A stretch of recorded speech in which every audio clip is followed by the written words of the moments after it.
तो ये रिवीजन क्या करता है, किसी भी पढ़ाई को मजबूती देता है, उसे पक्का करता है, फिर वो चीज पढ़ाई आपके एग्जाम के लिए बिल्कुल तैयार हो जाती है।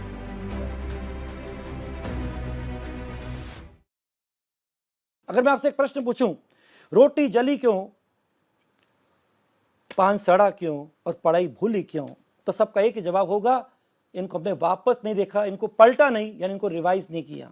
तो ये रिवीजन क्या करता है, किसी भी पढ़ाई को मजबूती देता है, उसे पक्का करता है, फिर वो चीज पढ़ाई आपके एग्जाम के लिए बिल्कुल तैयार हो जाती है।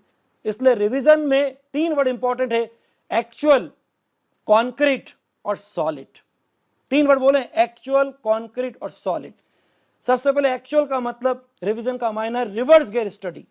आप किसी भी चीज को अगर रिवाइज कर रहे हो तो आप क्वेश्चन करके देखिए कि आपके किसके टॉपिक में दिक्कत आती है, और जिसके टॉपिक में दिक्कत आए उसके आप आराम से सबसे पहले अपने क्लास के नोट्स को देखिए, उसको ढंग से पढ़िए, उससे साथ करे हुए एग्जाम्पल जो सर ने करा उनको देखिए, आपको अपना विश्वास आ जाएगा, हो जाएगा। यह है रिवीजन का एक्चुअल तरीका, जिससे रिवीजन वो डिफाइन होता है।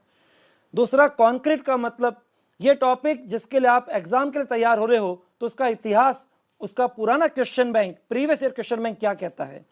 अगर पिछले आप केवल 5 साल यानी 2017, 18, 19, 20, 21 5 साल के पेपर देख लोगे, उससे काम चल जाएगा। और किसी को किसी टॉपिक में ज्यादा डर लगे तो 2 साल और पीछे कर लो। ये हुआ आपका कॉन्क्रीट तरीका। तो आपको हर सब्जेक्ट में प्रीवियस ईयर क्वेश्चन बैंक करने चाहिए, लेकिन उन्हीं को प्रीवियस ईयर क्वेश्चन बैंक करने चाहिए जिनका सिलेबस पूरा हो चुका है।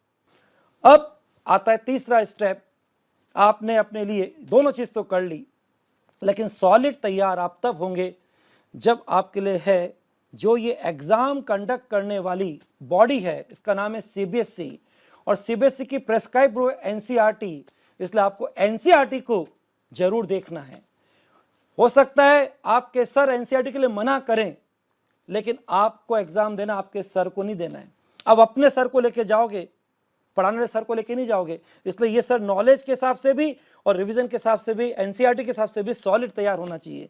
इसलिए यहां मैं आपसे बात कर रहा हूं, बच्चों ध्यान सुनना, एनसीईआरटी आपके इस नीट एग्जाम की एक मदर पार्ट के रूप में बुक है। कहते हैं ना, मातृ देवो भव, पितृ देवो भव, आचार्य देवो भव। अब आराम से मातृ देवो में एनसीईआरटी को मदर कह सकते हैं, प्रीवियस क्वेश्चन बैंक को आप फादर कह सकते हैं, और जो आपके आचार्य देवो भव हैं, उन्होंने जो क्लास में पढ़ाया है, उनके जो नोट्स हैं, उनको आप वो पार्ट बोल सकते हैं।